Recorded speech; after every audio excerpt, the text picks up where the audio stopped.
Jujur ya, aku dulu tuh sering banget gagal fokus. Cuma gara-gara terlalu haus sama yang namanya pujian.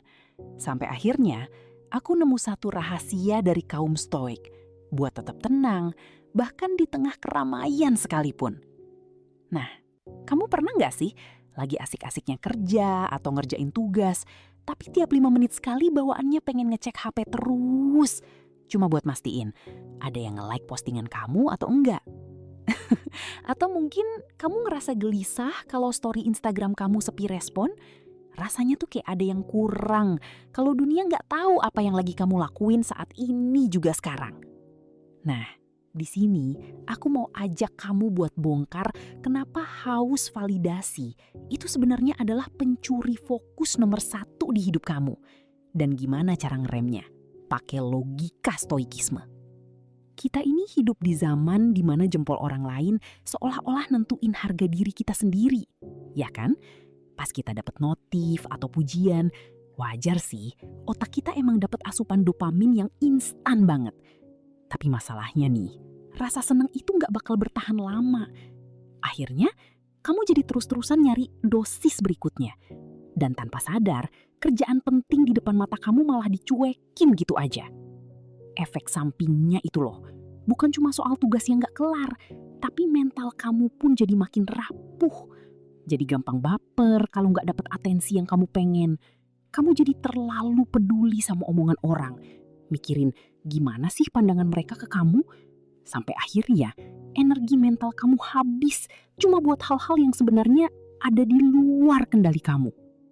Nah, stoikisme punya cara pandang yang sangat logis tapi sekaligus menenangkan soal ini.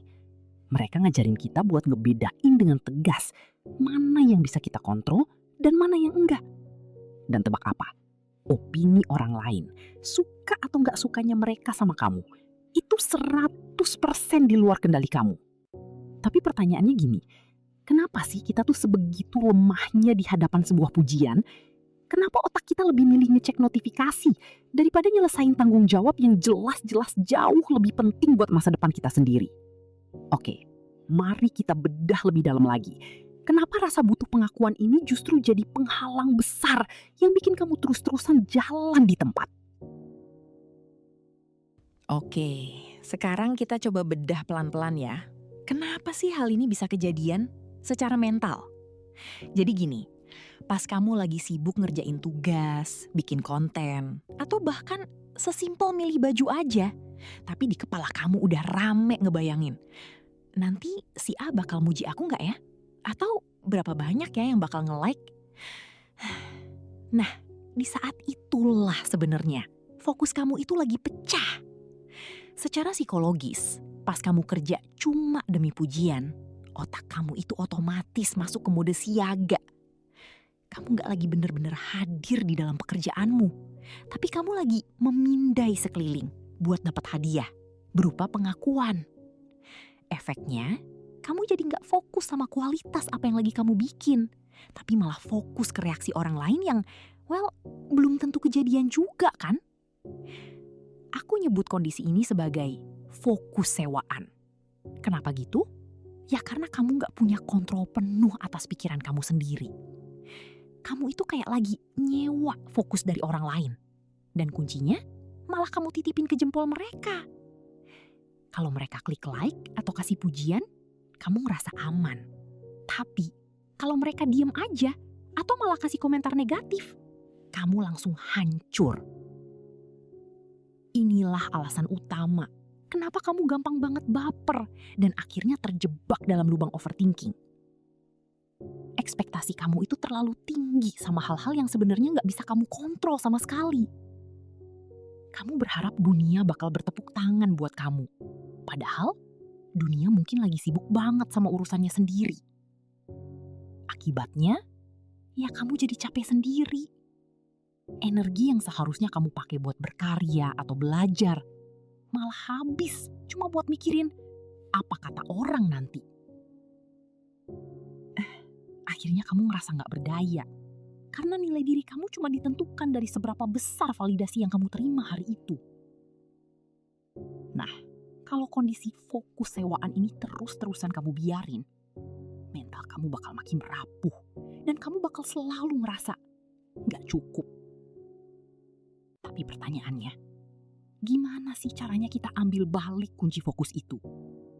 Gimana caranya kita bisa mulai ngerjain sesuatu dengan tenang, tanpa harus haus sama pujian orang lain? Jawabannya sebenarnya ada di sebuah konsep filsafat kuno yang udah dipakai ribuan tahun. Tapi, masih relevan banget buat kita sekarang. Namanya dikotomi kendali. Bayangin deh, di depan kamu sekarang ada 2 kotak. Kotak pertama isinya hal-hal yang bisa kamu kontrol sepenuhnya. Kayak usaha kamu, pikiran kamu, dan gimana cara kamu bereaksi. Nah, kotak kedua isinya hal-hal yang sama sekali nggak bisa kamu kontrol. Seperti cuaca, masa lalu, dan yang paling sering bikin kita pusing, opini orang lain. Kenapa sih fokus kamu itu sering banget buyar? Karena tanpa sadar, kamu itu maksa naruh kebahagiaan kamu di kotak kedua.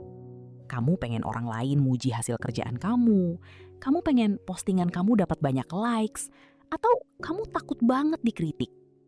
Masalahnya, itu semua bukan di tangan kamu. Saat kamu ngejar sesuatu yang gak bisa kamu kendaliin, ya otomatis kamu bakal ngerasa cemas. Dan cemas itu kan musuh utama dari fokus. Di stoikisme, ada satu pemikiran yang bikin tenang banget. Pujian orang itu sifatnya indifferent atau netral. Mau orang bilang kamu hebat banget atau mereka bilang kamu payah, itu sebenarnya nggak nambah atau ngurangin nilai asli diri kamu sedikit pun. Kamu ya tetap kamu.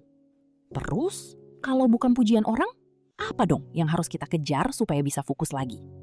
Kaum Stoik punya istilah keren namanya arete. Simpelnya sih, arete itu adalah keunggulan karakter. Artinya, kamu melakukan sesuatu dengan sebaik mungkin, seotentik mungkin. Bukan supaya dapat tepuk tangan ya, tapi karena memang itulah hal yang benar buat dilakukan. Saat kamu mulai geser standar kesuksesan kamu dari apa kata mereka, jadi seberapa baik aku melakukan ini, disitulah fokus kamu bakal balik lagi seutuhnya. Kamu gak bakal lagi tuh noleh kanan kiri, nunggu validasi. Karena satu-satunya validasi yang kamu butuhin udah ada di dalam diri kamu sendiri saat kamu mencapai arete itu. Tapi aku tahu, ngomong itu emang jauh lebih gampang daripada prakteknya. Gimana sih caranya kita benar-benar bisa tuli sama ekspektasi orang lain pas kita lagi berusaha produktif?